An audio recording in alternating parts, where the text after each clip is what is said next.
He took a photo of her while she bled from a bullet wound and left her for dead. She survived.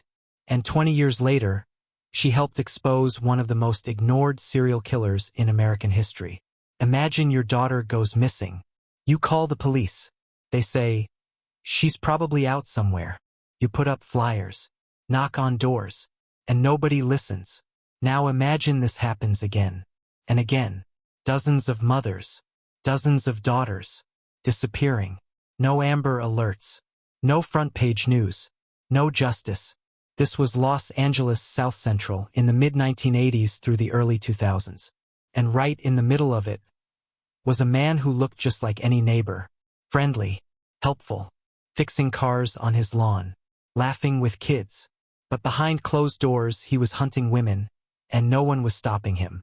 The killer, his name was Lonnie David Franklin Jr. Born August 30th, 1952. He'd later become known as the Grim Sleeper, not because he stopped killing, but because no one cared enough to keep looking. Franklin lived in South Central LA, a community constantly under pressure, often ignored and over-policed. His victims, mostly black women, often poor, struggling with addiction or involved in sex work. The kind of people society often deems disposable. The victims.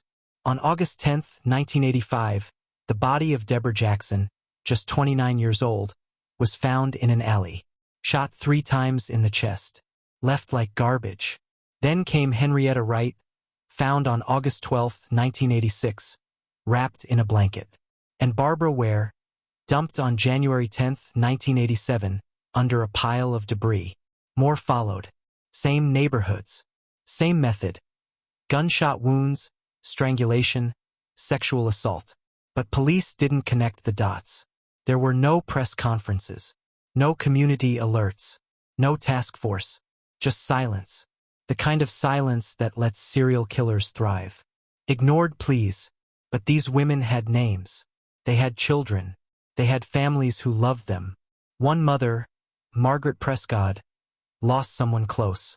She founded the Black Coalition fighting back serial murders in 1986, demanding answers.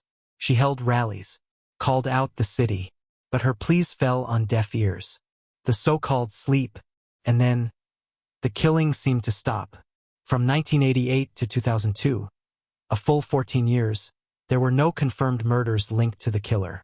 That's why the media later dubbed him the Grim Sleeper. But real investigators and survivors knew he hadn't stopped. He just became more careful. Or maybe no one was looking anymore. A survivor, because in November 1988, one woman did survive. Her name was Anitra Washington.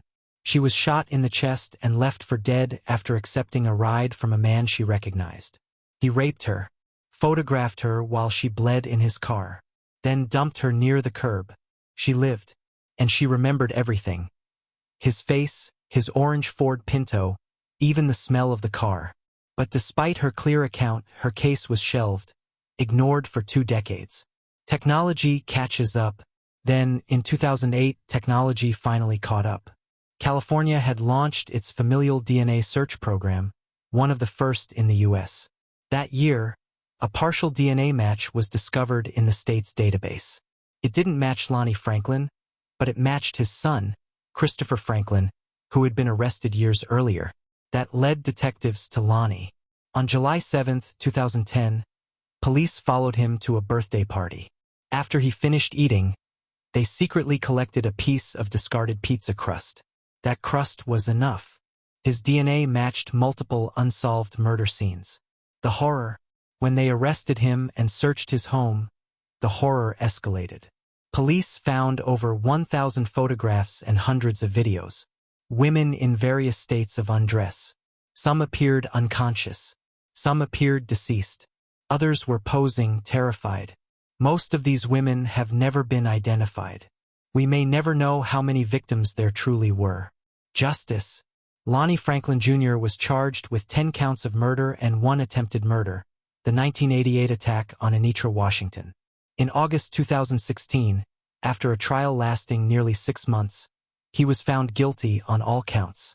On August 10, 2016, Exactly 31 years after Deborah Jackson's body was found, he was sentenced to death.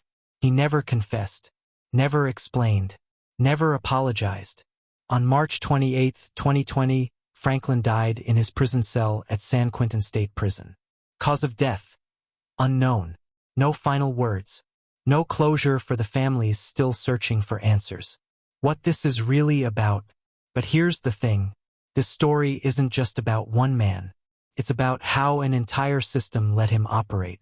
About how certain lives, black, poor, female, are too often ignored until it's too late. Franklin didn't get away with murder for 25 years because he was smart. He got away with it because the people he killed weren't seen as worth saving. And that's the question we're left with. When do we start listening to the people who are screaming for help?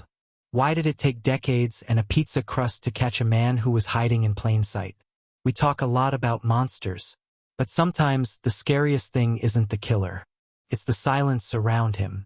Shield, security awareness add-on. Before you go, take a moment to think about your safety. Serial killers don't always wear masks or sneak through windows. They smile.